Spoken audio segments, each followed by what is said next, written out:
The whisper in the storm. The storm howled like a wild beast. Snow covered everything on the alien world. Sharp winds blew across the wrecked land. The sky above was dark, filled with angry clouds and flashes of light. Jace pulled his scarf tighter over his face and kept walking. His boots crunched through the ice. He moved slowly, carefully, eyes scanning the area. He was alone. Jace had landed on the planet 2 days ago, looking for parts. This world was once a battle zone, and many ships had fallen here. Broken machines, shattered weapons, and old blood still marked the ground. But today, something felt wrong.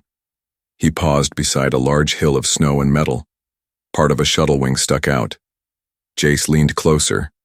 The metal was warm. That was strange. Very strange. He placed a hand on it and felt a soft vibration. The engine was still alive. Someone was here. His heart beat faster. Was it human or something else?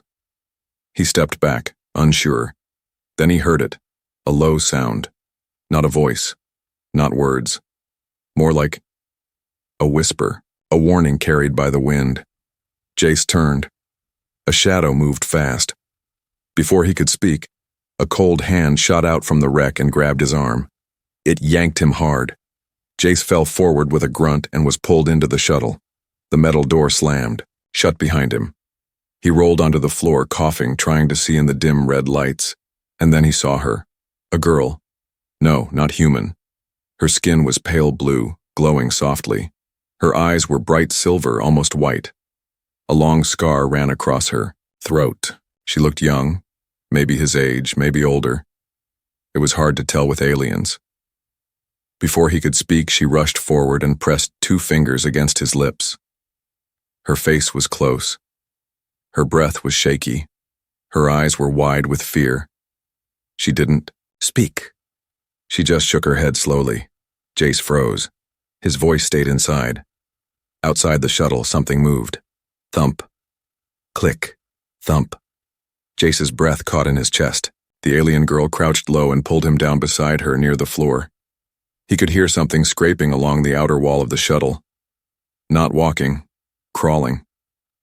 His hands shook. What was it? A drone? A creature? A trap? The girl leaned close again and pulled a cracked screen from the wall. It flickered, broken but still working. She typed a few shaky words. Don't speak. Don't make sound. They hear everything. Jace stared at the screen, then at her. Who was she? Why was she here? And what did she mean by they? Suddenly, something slammed against the side of the shuttle. Metal bent inward. Jace bit down on his sleeve to stop a sound. The girl closed her eyes tight and reached for a small device near her side. A faint blue light glowed from it. The sound outside faded slowly, then silence. They waited. 5 seconds. 10. 20. No more noise. The girl opened her eyes. She turned off the device and sat back, breathing fast but silent. Jace's own breath fogged, in the cold air. His pulse was loud in his ears. The girl pointed to her throat. She tapped it, then shook her head. She couldn't speak. Her voice was gone.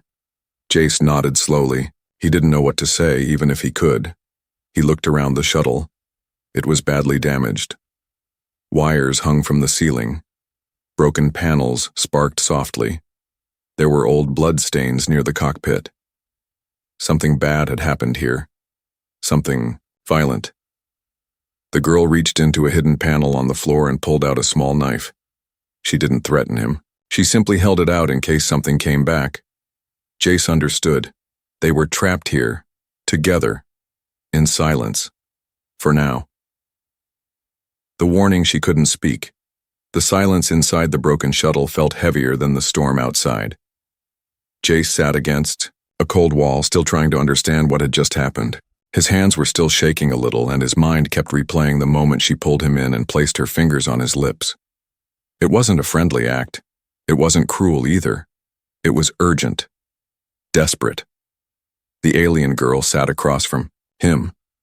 Her knees pulled to her chest, eyes staring at the metal door as if it could open at any second.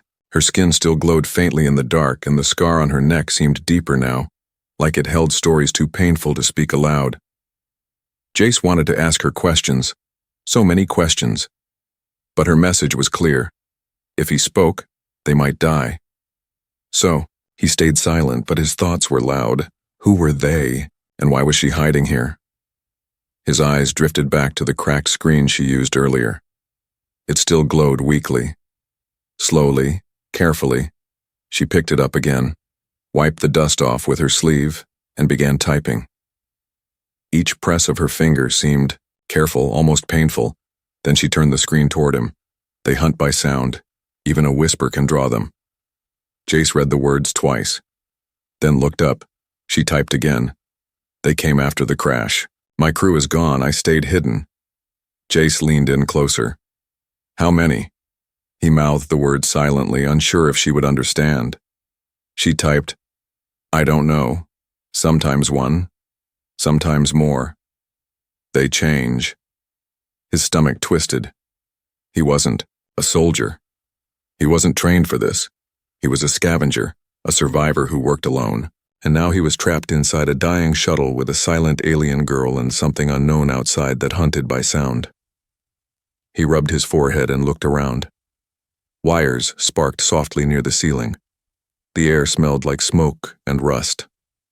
Theo, walls creaked now and then as if the shuttle was slowly falling apart.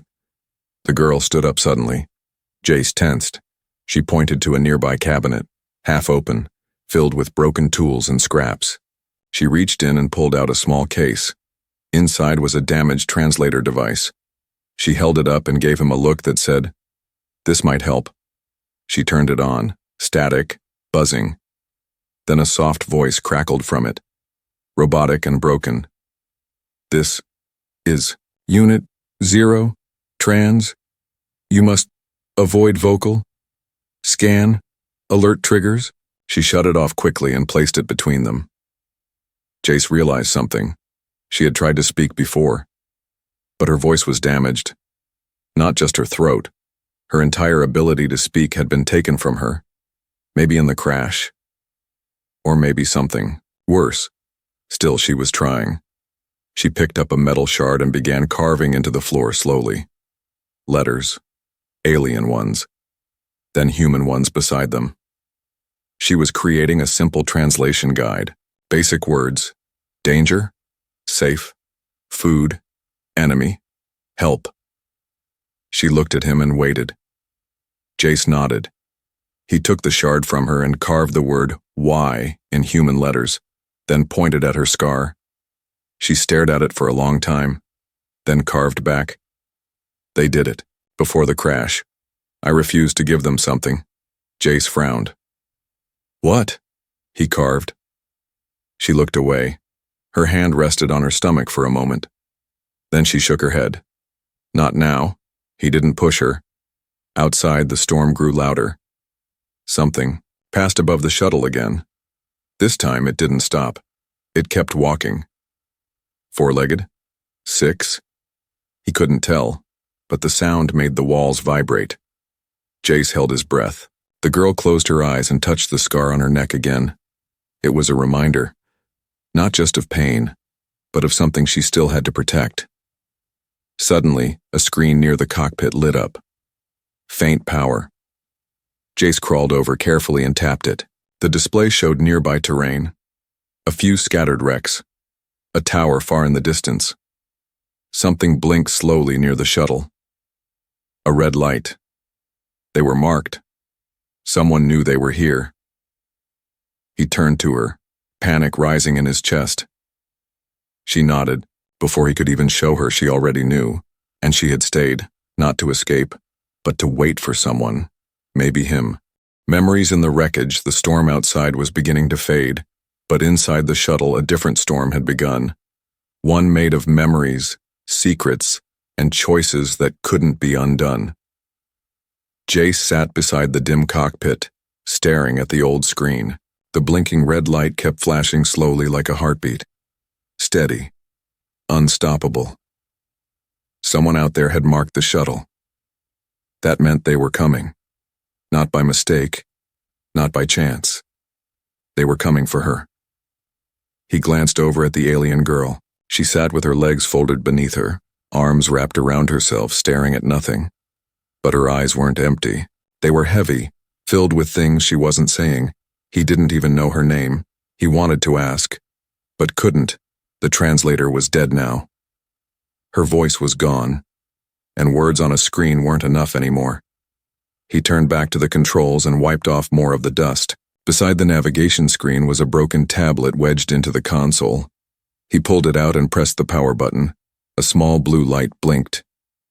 It worked. He opened the files. Most were corrupted, but one folder remained. Mission logs. Jace opened the first one. A shaky video appeared. It showed a clean alien shuttle, alive and bright. Several crew members stood inside, laughing. The girl, his girl, stood at the back, quiet but smiling. She looked different, stronger, unbroken. A voice played over the footage. Envoy Team Omega. Mission: deliver the diplomatic offering to the Human Alliance. Peace talks begin in 3 days. Remember, no independent decisions without command approval. Jace's jaw tightened. So this wasn't just a crash. It was part of a mission. A mission to meet with humans. And something went very wrong. He played the next file. The image was darker. The mood had changed. One alien officer shouted in a sharp voice, slamming a hand on the table. They don't deserve it. We give them the device and they'll turn it into a weapon. Another voice, softer, replied, we promised an exchange. Trust builds peace. You're being naive, Siren. Jace froze. Sirin. That was her name. He looked at the girl across the room. Her head was low, her hands clenched. He whispered the name carefully. Sirin. She looked up slowly. Her eyes widened with emotion. A small nod. Yes, that was her name. He showed her the tablet. She crawled closer, watching as the next video played. This time everything was chaos. Alarms blared. The shuttle shook. Someone screamed. They found out. They know she took it. She's trying to escape with the human file. The screen tilted as the camera fell. Someone was dragged across the floor. A flash of blue light. Then nothing. The log ended. Jace turned to Siren. Her lips trembled, but she didn't cry. She reached out and pointed to a panel behind him. Then she made a box shape with her hands. Then touched her heart. He understood. There was something hidden there. He opened the panel and found a small crate, locked tight with alien markings, the same symbol that glowed on her skin faintly. But something was wrong. A red wire stretched across the inside edge. A trap. His fingers froze. He turned back to her. She nodded once. Yes, it was rigged. If he opened it wrong, it would explode. But if he opened it right, he would find what she risked everything to protect. Before he could act, a sound shook the air outside. Thump, click, thump. It was back, the thing that hunted by sound. Siren pressed a finger to her lips again. Her eyes begged him. Not now. She reached for the old translator, turned a dial and placed it close to her mouth. Static hissed. She winced as she leaned close to his ear. A broken whisper came through, barely audible. Don't move. It hears movement too. Then silence. Outside, the sound moved past again. Jace could feel it now, not just hear it. The floor vibrated beneath him with every step. He closed his eyes, held his breath, and waited. Waited in the dark. Waited with a girl who had no voice, but who was slowly giving him everything. The thing that hunts, the silence after the last step, was worse than the noise. Jace stayed completely still, his back pressed against the shuttle wall, hands cold and sweating. The dim lights flickered above his head, casting strange shadows on the broken panels. He didn't breathe. He didn't blink, and beside him Siren sat like a frozen statue, motionless, eyes wide open, heart pounding softly beneath her glowing skin. Outside, something waited. They couldn't see it, but they could feel it. Its presence was like pressure in the air, like a weight dropped over the shuttle. It was watching, listening, smelling. It wasn't a drone. Jace had seen enough drones to know how they moved. This thing moved like it was alive, but too smooth, too patient, like it had learned how to mimic a creature but was still something else entirely. He remembered the way it had tapped on the hull before. Testing. Searching. Not random. Calculated. Like a predator. And they were prey.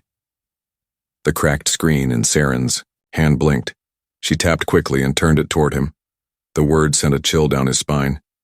It's not alone anymore. It's calling others. We have minutes. Jace nodded and turned to the crate, the one with the trap. They had no choice. Whatever was inside that crate, it was important enough for her to risk her life, maybe even more than that. He studied the red wire again.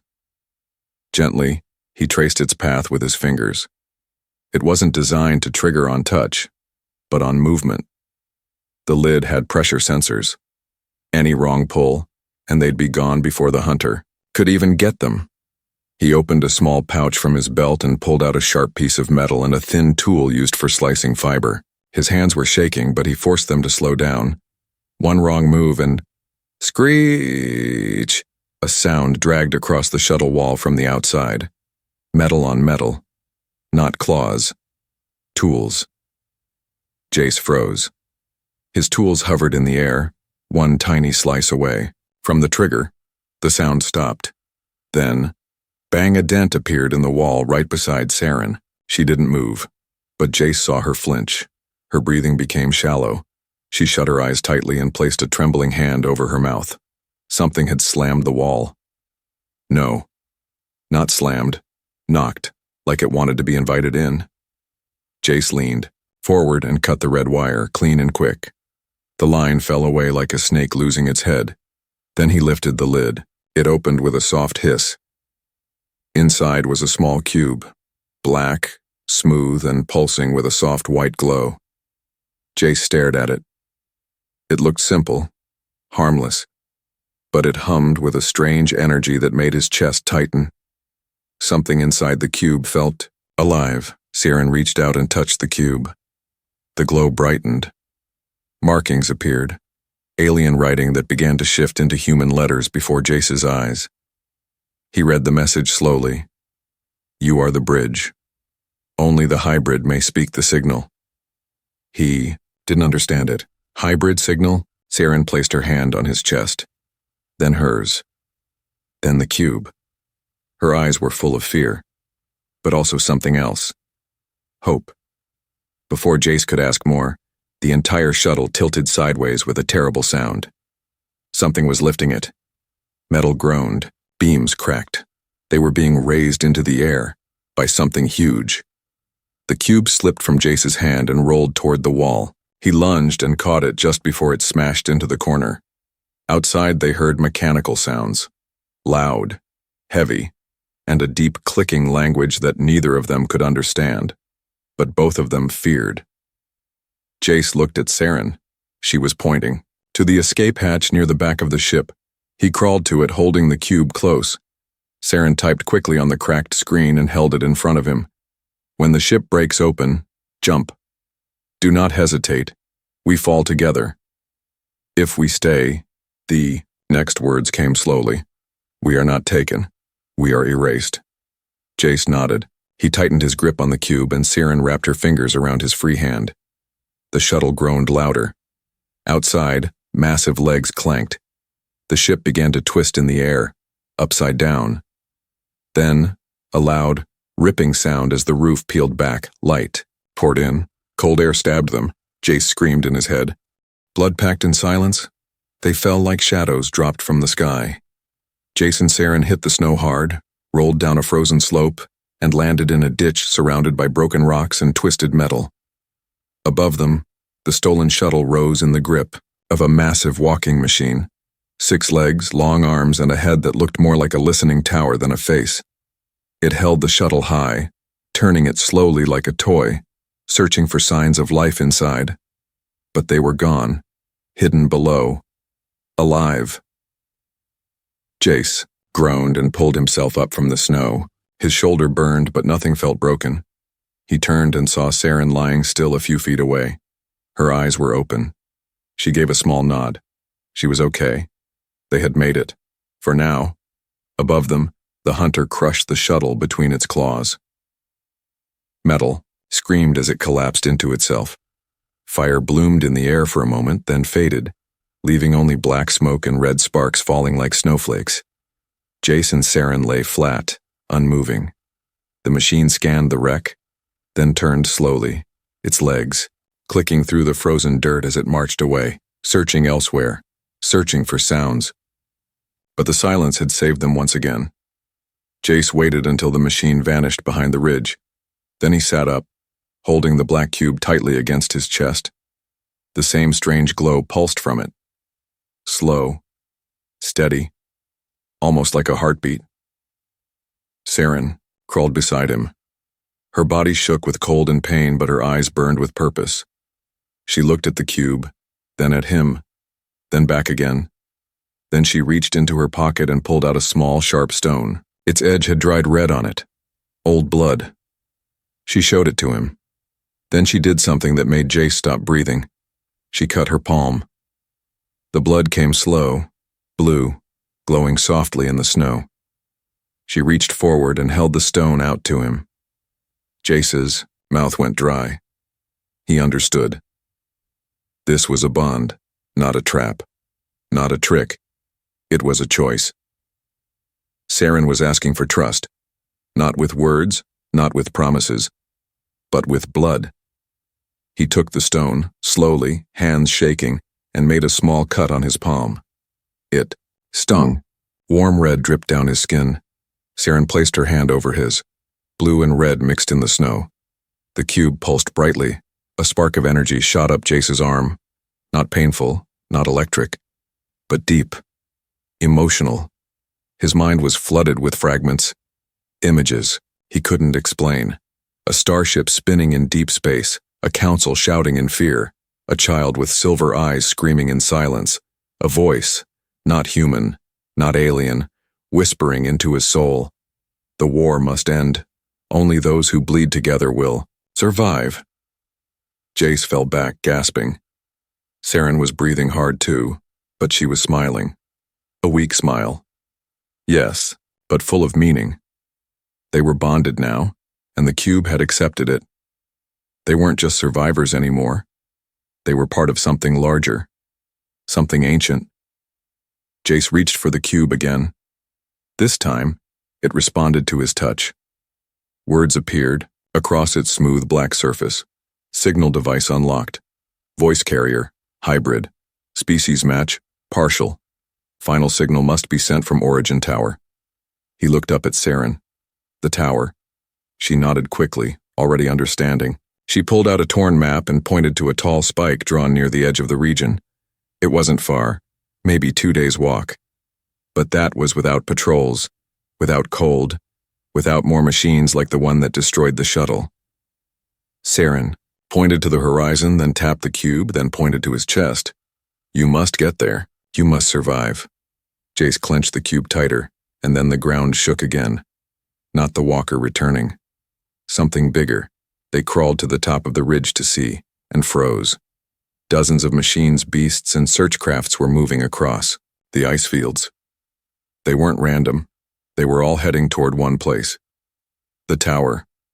Saren reached for her pack, pulling out thermal cloth and rations.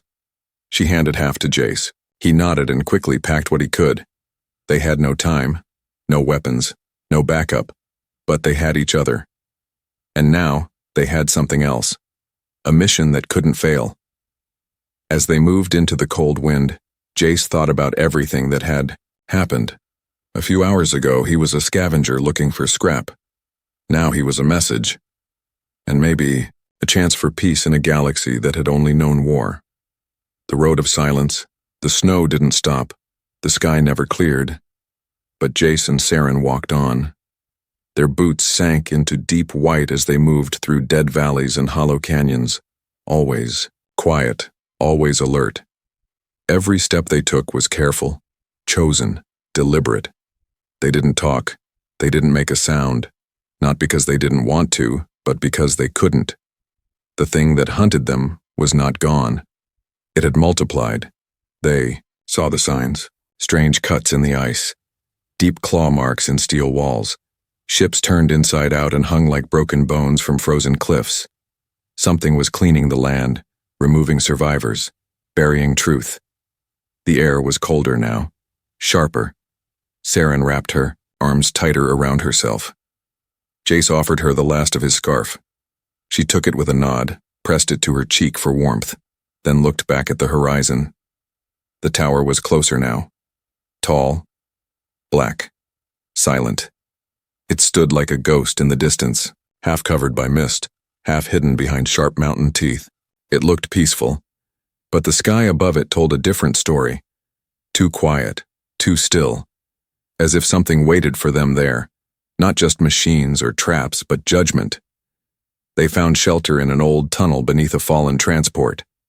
Inside, they lit a small heatstone and sat close, the cube between them glowing softly.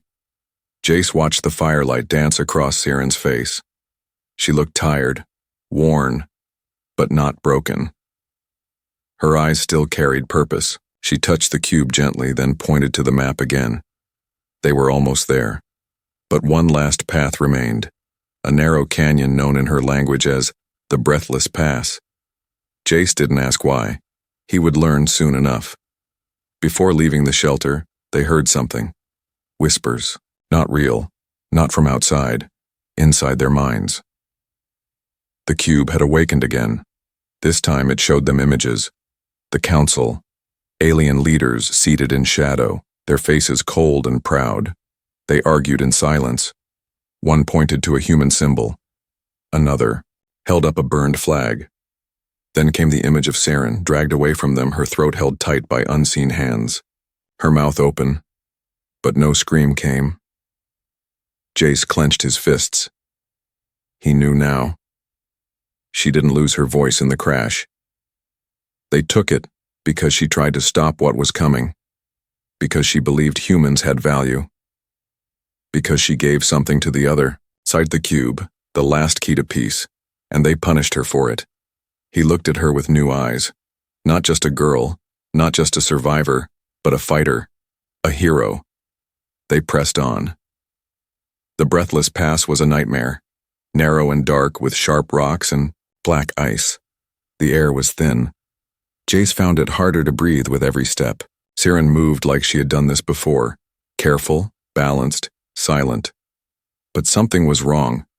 About halfway through the canyon, the walls began to hum, softly at first, then louder. The cube in Jace's pack began to shake. It pulsed with light, brighter and brighter as if trying to speak, but afraid of what would hear. Saren grabbed his shoulder and pointed to the ice above. Eyes, a dozen tiny red lights watching them. Machines, dormant, but not dead. They were motion detectors, sound catchers set into the rock, old forgotten but still listening. One wrong breath, one echo, and the whole canyon would become a trap. They dropped low, moved inch by inch. Jace felt a cramp build in his side. He bit his lip hard so he wouldn't groan. Blood dripped onto the snow. They reached the end of the pass and then heard the hiss. Someone was waiting. Not a machine. A person. An alien soldier, standing in the path ahead, cloaked in war armor, eyes glowing faint yellow. He raised a hand, weapon drawn. Saren stepped in front of Jace. She knew him. The soldier took off his mask. He had a long scar across his face, just like Saren's throat. Jace reached for the cube, but Saren stopped him. She stepped forward, raised, her hand then signed something in her language. The soldier hesitated, then dropped to his knees. Jace watched, stunned, as the man reached into his bag and pulled out a communicator. He typed something, showed it to them. I was told to stop. You, but I see now he's the bridge and you are still her. He gave them a clear path through. No fight, no sound, just a look of deep sorrow. He turned and vanished into the mist. Jace didn't understand it all, but Saren did, and that was enough. The tower now stood before them, tall, silent, waiting, and inside, the final answer. The voice that saved a galaxy. They stood before the tower as the wind died. The sky was a deep gray, heavy with silence. The snow no longer fell, as if even the storm had paused to watch what would happen next. The tower rose above them like a dark god. Smooth black metal, ancient markings etched deep into its skin. There were no doors, no lights, no signs of life, but the cube in Jace's hand began to glow again, brighter than ever before. It pulsed with light, faster, stronger, guiding them forward.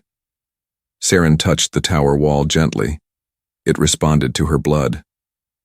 A circle of blue light opened before them, with a low, distant hum. The entrance appeared, revealed, not built. This place was not just old. It was alive. They stepped inside together. The air changed the moment they crossed the threshold. It was warm, calm, clean, no snow, no noise, no fear. The floor lit up beneath their feet, showing the path forward. The cube hovered from Jace's hand and floated ahead, leading them deeper. They passed walls covered in holograms, images of species long gone, wars, peace treaties, betrayals. And always, in the center of each story, a glowing bridge, like the one they now carried. They reached the heart of the tower, a circular chamber, with no ceiling. Instead, above them was sky. Real sky. Stars twinkling beyond the clouds. At the center stood a platform. The cube floated toward it, then gently dropped into a circular slot made just for it. It fit perfectly. The lights dimmed, and a voice ancient and full of sorrow filled the air. Signal detected. Hybrid bond confirmed. Voice carrier. Incomplete. Activation requires choice. Jace looked at Saren. She stepped forward, placed her hand on the cube. The voice returned. Carrier is damaged. Voice link incomplete. Second bond required. Saren turned to Jace slowly. He didn't know what she was about to do, until she touched his throat, gently, and then her own. Then the cube. A choice. If she gave what remained of her life force, he could speak the signal. She had the knowledge. He had the voice. Jace's heart broke at the meaning. No. Not like this. He stepped back, shook his head. But Saren smiled, a small, soft smile. She didn't need to speak to tell him. This was always the plan. Not survival. Sacrifice. She placed both hands on the cube. A soft light passed from her chest through her arms into the device. Her knees weakened. Jace caught her, held her close. Her body was cold, but her eyes were calm. The cube rose once more, now glowing with a mix of red and blue. Human and alien. It spoke one final time. Speak now. Your voice will carry across the stars. Jace stood slowly, his hands shaking.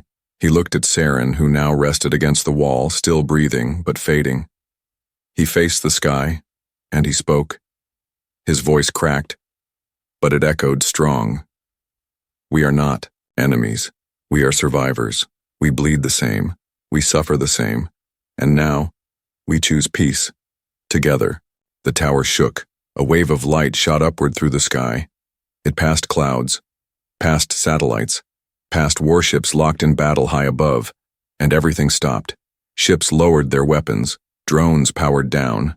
Leaders froze in confusion as a voice, his voice, spoke into every system, every channel, every mind. A voice not from power, but from pain, from truth, from hope. Jace dropped to his knees beside Saren. The cube dimmed. Outside, the sky turned gold. Ships no longer hunted. They waited. Saren opened her eyes one last time. She reached for his hand and whispered a single word, her voice breaking through at last like sunlight after endless night. Home. Jace wept, Not for the war, not for the pain, but for the chance they had created. Together. Epilogue. Weeks later, across dozens of worlds, peace talks began again. This time, not with force, not with fear, but with two names written in the stars. Saren, the silent girl who gave her voice for peace, and Jace, the human who carried it to the galaxy. Some said they had died in that tower. Others said they lived quietly on a forgotten moon. But no one ever doubted what they did, because the voice they left behind, it still echoes in every silence, in every heart, waiting to remind the stars what it truly means to be heard.